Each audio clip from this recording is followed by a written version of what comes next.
नमस्कार बच्चों। संज्ञा, सर्वनाम, विशेषण ये सब आप कक्षा तीसरी से पढ़ते आ रहे हैं, लेकिन एक बार फिर इन चीज़ों को दोहराने के लिए हम फिर से इनको पढ़ते हैं। आज व्याकरण की इस कड़ी में हम विशेषण पढ़ने जा रहे हैं। विशेषण क्या है आप जानते हैं? पहले चलिए उदाहरण देखते हैं, उसके बाद हम बात करेंगे कि विशेषण क्या है। दिल्ली ऐतिहासिक नगर है। परिश्रमी छात्र कभी असफल नहीं होते। हमने बाजार से 1 लीटर दूध खरीदा। पिताजी कुछ फल लेकर आए। अब जितने भी रेखांकित हमारे शब्द हैं बच्चों, उनको आप देखो। नगर शहर हुआ, स्थान है तो संज्ञा है। दिल्ली की बात की गई है, दिल्ली एक स्थान है। ऐतिहासिक उसकी विशेषता बता रहा है। छात्र संज्ञा है। परिश्रमी शब्द उसकी विशेषता बता रहा है। दूध संज्ञा है। 1 लीटर उसकी विशेषता बता रहा है। इसी तरह से फल संज्ञा है और कुछ उसकी विशेषता बता रहा है। तो इस प्रकार ये जो सभी शब्द हैं बच्चों, ये संज्ञा की विशेषता बता रहे हैं। तो जो शब्द संज्ञा या सर्वनाम की विशेषता किस तरह की, गुण है, मात्रा, संख्या, परिमाण, ये सब बताते हैं, वे शब्द विशेषण कहलाते हैं। विशेषण का अर्थ विशेषता ही है बच्चों। किसी भी वस्तु की विशेषता जो बताता है वो विशेषण है, और जिस वस्तु की विशेषता विशेषण बताता है उस वस्तु को हम विशेष्य कहते हैं। इस बात का आप ध्यान रखोगे। जैसे परिश्रमी छात्र, इसमें परिश्रमी शब्द जो है बच्चों वो विशेषण है और छात्र शब्द जो है वो विशेष्य है। विशेषण के भेद बच्चों, विशेषण के 4 भेद हैं। गुणवाचक, परिमाणवाचक, संख्यावाचक और सार्वनामिक विशेषण। सबसे पहले बच्चों हम गुणवाचक विशेषण पढ़ेंगे।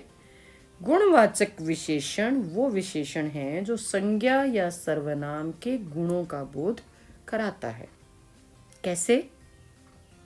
गुण का अर्थ यहाँ सिर्फ अच्छाई नहीं है बच्चों, कोई भी विशेषता, चाहे कोई किसी भी तरह की हो, अच्छी या बुरी, सब जो विशेषताएं हैं उनका बोध जो कराता है वो गुणवाचक विशेषण होता है।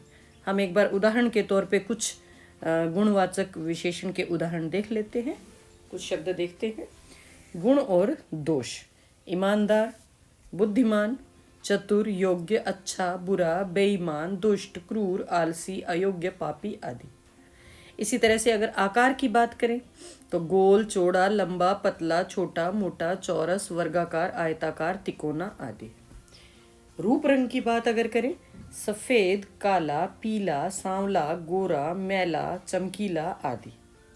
स्पर्श: कोमल, कठोर, खुरदुरा, चिकना, मुलायम आदि।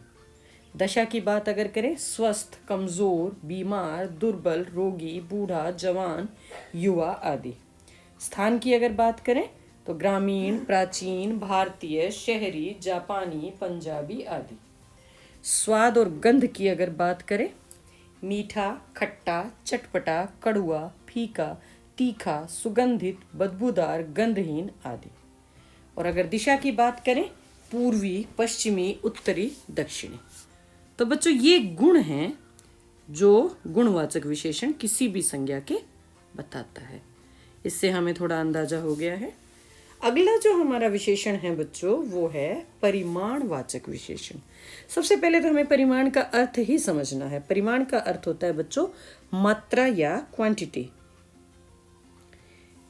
परिमाण ऐसे एक नाप है, वो नाप है जो वस्तु गिनी नहीं जा सकती, जो वस्तु हम गिन नहीं सकते, सिर्फ जिसको मापा जा सकता है, जिसको तोला जा सकता है, वो चीजें परिमाणवाचक विशेषण के अंतर्गत आती है। उदाहरण के तौर पे आप देख सकते हो, जो विशेषण अपने साथ आए संज्ञा या सर्वनाम शब्दों की मात्रा या परिमाण की जानकारी देते उन्हें परिमाणवाचक विशेषण कहते हैं। जैसे 10 लीटर दूध, बच्चों लीटर को आप गिन नहीं सकते, उसको मापा ही जाएगा क्योंकि वो द्रव्य फॉर्म में है, वो लिक्विड फॉर्म में है। 2 किलो चीनी, चीनी को हम तोलते हैं, गिनते नहीं है कि दाने कितने हैं, तो ये भी मात्रा हुई। थोड़ी हल्दी, ये भी मात्रा है। परिमाणवाचक विशेषण जो है उसके बच्चों 2 प्रकार हैं, एक अनिश्चित परिमाणवाचक है और दूसरा निश्चित परिमाणवाचक है। पहले हम निश्चित परिमाणवाचक विशेषण की बात करते हैं। जो विशेषण विशेष्य की निश्चित तथा ठीक ठीक मात्रा या परिमाण का बोध कराते हैं उन्हें निश्चित परिमाणवाचक विशेषण कहा जाता है। जैसे 20 किलो आटा, 5 मीटर कपड़ा, 2 लीटर तेल, 10 ग्राम इलायची। ये सारी चीज़ें हैं, इनमें हमारे पास निश्चित मात्रा का हमें पता चल रहा है, हमारे पास निश्चित मात्रा है, इसलिए ये निश्चित परिमाणवाचक विशेषण है। दूसरा भेद जो इसका है निश्चित, ये परिमाणवाचक का जो दूसरा भेद है बच्चों वो है अनिश्चित परिमाणवाचक। जिन विशेषणों से विशेष्यों की निश्चित मात्रा का ज्ञान नहीं होता वे अनिश्चित परिमाणवाचक विशेषण होते हैं। उदाहरण के तौर पे देखिए, पिताजी कुछ सब्जियां लाए, हमने बहुत मिठाई खरीदी, चाय में थोड़ा दूध डाल दो। तो बच्चों इनमें हमें सही मात्रा का पता नहीं चल रहा है। पिताजी कुछ सब्जियां ले, कितनी है हमें नहीं पता। हमने बहुत मिठाई खरीदी लेकिन बहुत की कुल मात्रा कितनी है हमें नहीं पता। चाय में थोड़ा दूध डाल दो, इस थोड़े की भी जो मात्रा है वो अनिश्चित है, तो ये अनिश्चित परिमाणवाचक विशेषण के अंतर्गत आएगा। उसके बाद बच्चों हमारा है संख्यावाचक विशेषण। संख्यावाचक विशेषण भी बच्चों परिमाणवाचक की ही तरह से है। परिमाणवाचक में हमने मात्रा का ज्ञान किया, परिमाणवाचक में जो विशेषण है वो संज्ञा की मात्रा बताते हैं। संख्यावाचक में जो विशेषण शब्द हैं वो संज्ञा की संख्या बताते हैं। नाम से ही पता चल रहा है कि ये संख्यावाची विशेषण है। उदाहरण देखते हैं बच्चों हम। उनके पास 10 रुपए हैं। यहाँ रुपए की जो मात्रा संख्या है वो बताई गई है कि 10 रुपए हैं। कक्षा में कुछ विद्यार्थी हैं। विद्यार्थी भी बच्चों गिने जाते हैं कि टोटल कितने होंगे। कुछ हैं, हमें निश्चित नहीं है लेकिन हैं, गिनने लायक है। मैंने 1 दर्जन के ले लिया, हमें पता है 1 दर्जन में 12 होते हैं, तो मैंने 12 के ले लिए, इसमें हमें निश्चित पता चल रहा है। तो संख्यावाची जो विशेषण है बच्चों उसमें भी हम 2 प्रकार के विशेषण मानेंगे, एक निश्चित संख्यावाचक और दूसरा अनिश्चित संख्यावाचक, जिस तरह से परिमाण में हमने किया था। जैसे ऊपर जो हमने उदाहरण देखे उसी में हम देख सकते हैं 10 रुपए जो है ये निश्चित है, निश्चित है ना, और कुछ विद्यार्थी जो है ये अनिश्चित है, और 1 दर्जन फिर निश्चित है।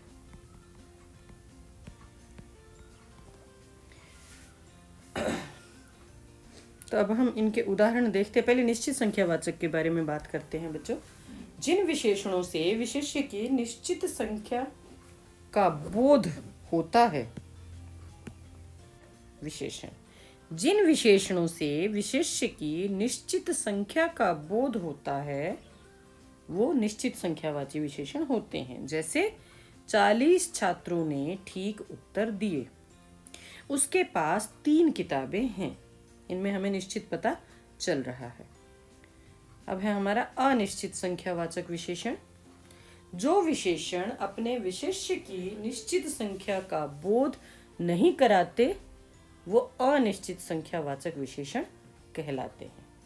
जैसे कुछ लड़के पार्क में खेल रहे हैं, इसमें हमें सही संख्या का पता नहीं है, कितने भी हो सकते हैं, 2 हो सकते हैं, 4 हो सकते हैं, 6 हो सकते हैं।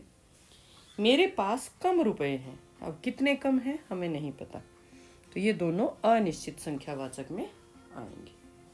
अब बच्चों एक बार फिर से हम बात कर लेते हैं। परिमाण और संख्या में बहुत चीज़ें हैं जो मिलती जुलती हैं, उसमें भी 2 प्रकार थे, अनिश्चित और निश्चित। इसी तरह से संख्या में भी वही है। दोनों में अंतर क्या है? दोनों में अंतर यही है कि परिमाण उसे कहते हैं जो नापा जाता है, तोला जाता है, जिसको गिना नहीं जाता, और संख्या वो है जिसको गिना जाता है। दोनों में यही अंतर है। अब इसके कुछ उदाहरण हम देख लेते हैं। जैसे आज कुछ लोग आए, ये संख्यावाचक हो गया क्योंकि लोगों को हम गिन सकते हैं। दाल में कुछ घी डाल दीजिए, ये परिमाण है क्योंकि एक निश्चित मात्रा है। उसके पास बहुत रुपए हैं, ये संख्यावाची है क्योंकि रुपए गिने जाते हैं। चाय में बहुत चीनी है, परिमाणवाचक है क्योंकि चीनी को हम गिनते नहीं, तोलते हैं। तो ठीक है, अब अगला जो हमारा विशेषण है बच्चों, वो है सार्वनामिक विशेषण। इसको संकेतवाचक भी कहते हैं बच्चों। सार्वनामिक विशेषण है, संकेतवाचक भी इसे कहा जाता है।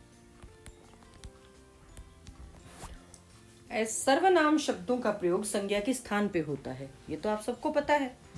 लेकिन कभी कभी क्या होता है बच्चों कि कुछ सर्वनाम संज्ञा की विशेषता बताने के लिए विशेषण के रूप में भी आती हैं, प्रयोग में आती। ऐसे जो सर्वनाम होते हैं उनको सार्वनामिक विशेषण कहते हैं। जैसे पहला देखिए, वे लड़के शोर मचा रहे हैं, रहे हैं। यहां आप देखोगे लड़के शब्द जो है वो संज्ञा है, लड़के से पहले जो वे शब्द आया है वो सर्वनाम है, और ये सर्वनाम इस लड़के शब्द के लिए ही आया है। आपको इस बात का खास तौर से ध्यान रखना है बच्चों, सार्वनामिक जो विशेषण है उसमें और सर्वनाम में क्या अंतर है। अगर सर्वनाम और संज्ञा साथ आते हैं लेकिन दोनों अलग अलग लोगों के लिए है तो सर्वनाम ही होगा। लेकिन जब संज्ञा सर्वनाम के साथ आती है और सर्वनाम संज्ञा से पहले है और संज्ञा की ओर इशारा कर रहा है, उसी की तरफ संकेत कर रहा है, तो वो सार्वनामिक विशेषण या संकेतवाचक विशेषण होगा। जैसे वे लड़के शोर मचा रहे हैं, वे लड़के, लड़के की तरफ वे शब्द इशारा कर रहा है, तो इसमें संकेतवाचक विशेषण है। उस पेड़ को मत काटो, यहां भी बात पेड़ की जा रही है और उस शब्द जो है पेड़ के लिए ही आया है।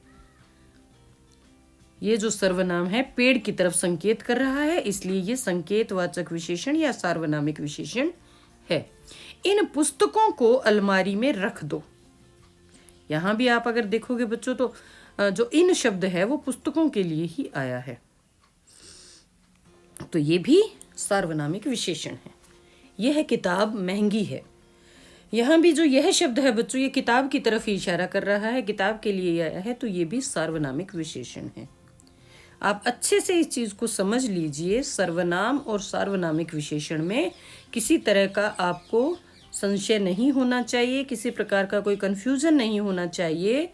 सर्वनाम वे शब्द हैं जो संज्ञा के स्थान पर आते हैं और सार्वनामिक विशेषण वे शब्द हैं जो संज्ञा के साथ आते हैं लेकिन संज्ञा की तरफ इशारा करते हैं। तो इस बात का बच्चों आप ध्यान रखेंगे।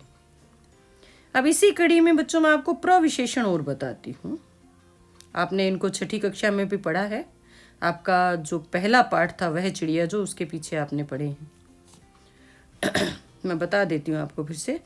वह बहुत चतुर विद्यार्थी है, रोगी अब पूरी तरह स्वस्थ है, मोहन अत्यंत बुद्धिमान है। अब इसमें देखो बच्चों, विद्यार्थी संज्ञा है, चतुर इसकी विशेषता है, लेकिन चतुर कितना है? बहुत चतुर है। तो जो बहुत शब्द है ये चतुर की विशेषता बता रहा है, ये विशेषण है,